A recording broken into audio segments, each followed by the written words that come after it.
রাধে রাধে বন্ধুরা, তোমরা সবাই কেমন আছো? আশা করি সবাই ভালো আছো। আমার গোপু সোনাকে নিয়ে এসেছি, ছাদে জল দিচ্ছে ওর বাবা। দেখো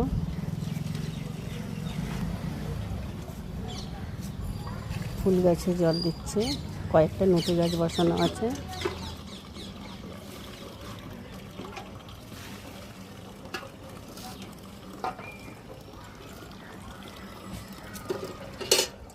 দেখো বন্ধুরা, নীলকণ্ঠ ফুল গাছ।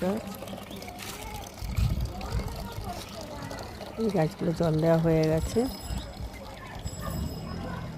ঘরে শিব ঠাকুর আছে, তো এই ফুল গাছ লাগানো আছে। জল দেওয়া হলো। আর কত বাকি? কত বাকি? আর কত বাকি গো তোমার?